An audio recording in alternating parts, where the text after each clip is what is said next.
What you are watching probably looks like the person is training the horse, but that's not what is happening. What you are watching is a therapy session. And it's the person who is receiving therapy, not the horse. In fact, the horse is more like the therapist than the client. I love horses, and I really also love watching people light up and watching them feel like they're a success just being themselves.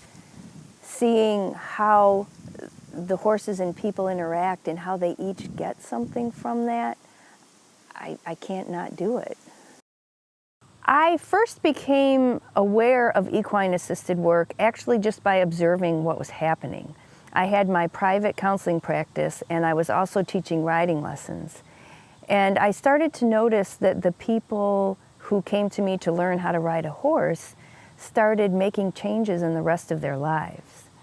They also started making disclosures to me that were more in-depth and very personal, a lot quicker than the people that came into my counseling office. And I noticed too that these people that were interested in learning about horses in a way that they got to be a compassionate, empathetic leader for the horse, the rest of their lives started to change. It just seemed like a real exciting and effective way to help people get their lives where they wanted them to be. We're not wired to always be able to see our situations clearly. We're emotionally involved, we're vested. That's oftentimes why people end up wanting a therapist, a life coach, a support group. Therapy can be looking in a different mirror so that you get a more accurate or authentic reflection. Horses can contribute a whole lot of information to what's going on inside the human client.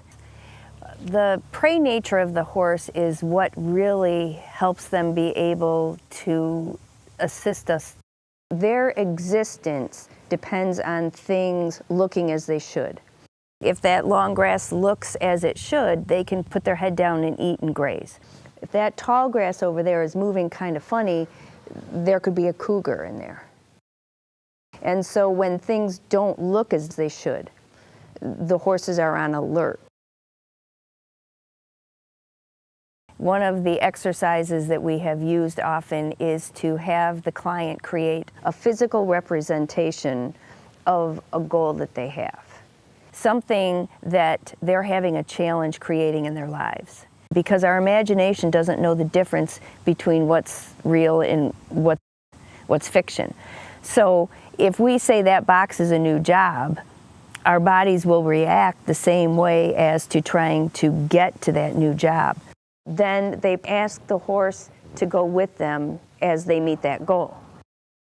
What the horse can alert me as the therapist to is when there's a shift going on within that person.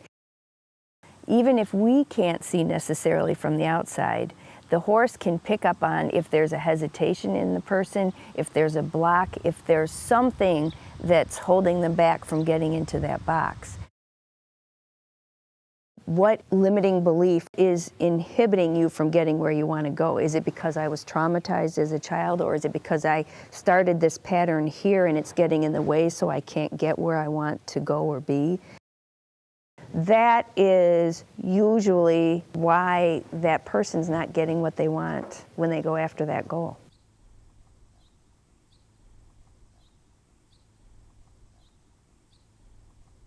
Part of the session focuses on letting their leadership skills emerge, because however I can interact with this horse in a way that understands and honors who it is, those skills are the same things that people end up needing in their own lives to lead in the direction that they choose, to live by design rather than default.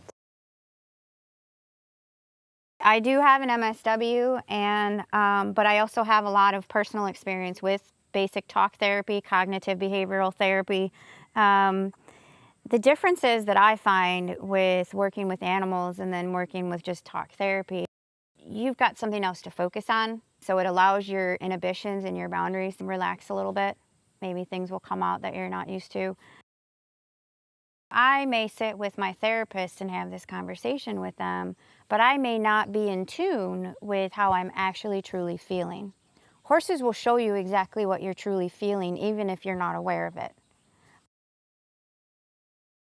They are brilliant mirrors of what's going on. Working with horses, there's not a lot of dictating going on from the therapist point of view. It's a lot of the individual working with the horse themselves. It's the idea that I actually have say in this world, where a lot of individuals might not feel like they have a say. They actually have a say when it comes to working with the horses. The horses willingly participate in the healing process. One time I had a young man with autism coming out, and I went out into the field having in mind that I was going to bring Annie in to help me out. She let me pet her, and then when I went to put the halter on, she walked away. Keystone came up behind me and just kind of started nudging me in the back. And so I turned around and pet him. Then Keystone pushed me a little harder, and I said, okay, I get it. As we were walking up the driveway to go in the indoor arena, my client and his mom got here. And he burst out of the van, came, took Keystone's lead rope from me, and marched him right into the arena. Somehow the horses knew what needed to happen. Hidden Promise is housed here at Blue Gates Farm. The farm is a little over 80 acres.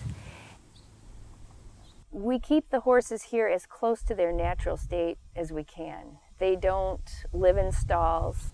They're allowed to move around and eat grass and hay.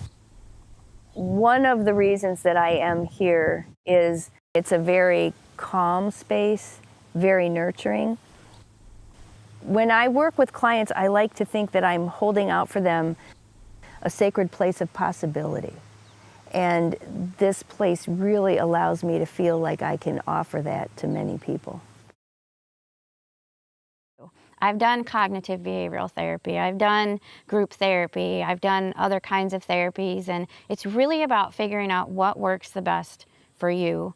And if you haven't tried a therapy that includes an animal, whether it be a dog, a cat, or a horse, or something other, try it and see how it works for you. You might be surprised. Before I went through this counseling, I was very edgy. I was always anxious about something. I was always angry about something. That came out in the way I responded to my wife at the time, or my kids at the time. And my relationships were very difficult. I've learned that life can be really fulfilling and happy and joyful, even in the midst of some really nasty things. Life is life. It's going to happen to you. You know, it's how you respond to it that really makes a difference. If anybody's thinking that they're having any difficulties in their work relationships, their family relationships, Kim can help with that. And she does an amazing job. I don't know how exactly it works, you know, with the horses, but it does.